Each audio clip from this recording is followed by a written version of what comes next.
Next question here is about pronunciation. Is studying pronunciation helpful? Does studying pronunciation of a certain language give you a boost to your listening comprehension of that language, of that accent? Yeah, I would say yes, it does. There's, one of the core ideas that we put in the guide and in our methodology is that priming yourself on information will help you notice it better. This comes from the noticing hypothesis. So we do that with vocabulary, where you learn a bunch of words and then you go out in the real world and you try and find them, and suddenly they start appearing everywhere. The same thing happens with pronunciation. If you study the different sounds of the language, you'll be able to notice them better, as opposed to if you just jump into the language and try and figure out what the differences are. Sometimes it's not even notice them better, it's notice them at all. There are certain things that you need to be shown to notice in a foreign language. If it's a difference of things that just doesn't exist in your native language, you have to be told about them to notice them at all. Yeah. And there's research showing that your brain basically loses the ability to hear sounds over time, not because your ears degrade, but because your brain decides those sounds aren't important. So when you're born, you can basically hear everything, but as you grow and you don't hear certain sounds, your brain just says, okay, well, this is not a relevant thing for me to hear anymore, so I'm just going to cut that off because it's not worth exerting the energy for it.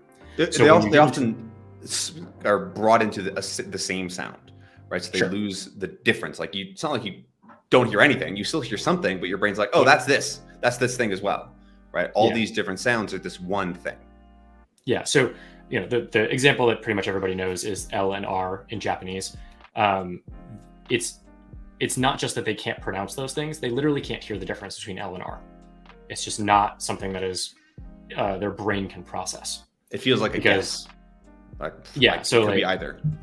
Yep. And so they have there's a sound in Japanese that when they hear L or R, their brain just says, oh, this sounds like the sound that I do know, so I'm just going to hear that instead.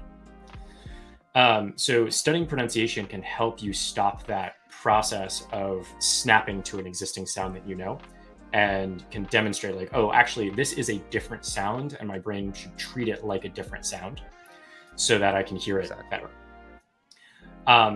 The other aspect of pronunciation that is helpful is when you try and reproduce a sound, it is forcing you to confront the reality of what you're hearing. Because if you hear something and you try and reproduce it yourself and you realize, oh, I'm actually doing it differently than the way this other person is, and I can hear the difference between those things. Our brains are very good at picking up dissonance between audio.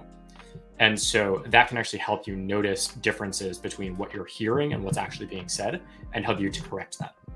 And so the process of studying pronunciation and doing what's called chorusing by reproducing the sound and comparing the two can help you to identify things that you're hearing incorrectly. I'll jump in here. This is also the main theory behind our newest decks that we've just released just a few days ago. We have a couple of pronunciation decks for Spanish to English and English to Spanish, which walks you through all of the sounds that are different and distinct and tries to show you them and help you to notice the differences between them, not necessarily to give you a better accent, but to help you hear the language better and then acquire these sounds in a better way, so that when you do go to use them, it doesn't feel like you're trying to force out extra sounds that don't really feel like something you've spent time with, something that's brand new. You're like, oh yeah, I've already heard this sound used hundreds of times in these words. It's now a lot more comfortable and easier to produce these sounds, even if you're still getting used to the actual physical mechanics of producing a rolled R or whatever it is. If you can hear the difference, it's way, way easier to learn to do them and self-correct.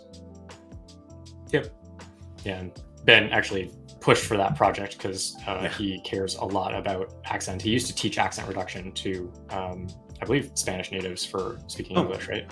I taught the sort of American accent and things about the American English to people from all over the world. I had students, so many Spanish speakers, but also lots of Russian speakers of even Danish, all sorts of things all over the world, because I find it so interesting, and would much rather give people the option to be able to produce these words more in ways that also we expect, right? A lot of students would come in and be like, I'm fine with having an accent, but often I'll say a thing and people will not know what I'm saying.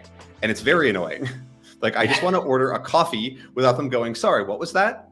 It's like, I'm in a Starbucks, I want a coffee.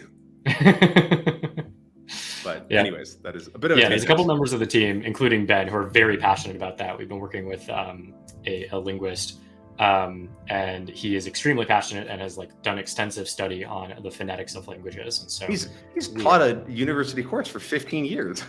Yeah, I think he's pretty passionate. He's very passionate about it. And so this is something that I actually personally don't care about, mostly because I've never really had an accent or a problem with the accent, the Spanish accent. And I have a relatively musical ear, so it's something that's relatively easy for me to hear the differences between and to mimic. So it's not something that I personally cared about, but so many members of my team were super passionate about it. I was like, yeah, go build it. Like, it sounds like if you all are this passionate about it, I think there's a lot of people who will be. So we just released those 2 decks. We do have some other pronunciation products in the works in the back end. Not ready to announce them though.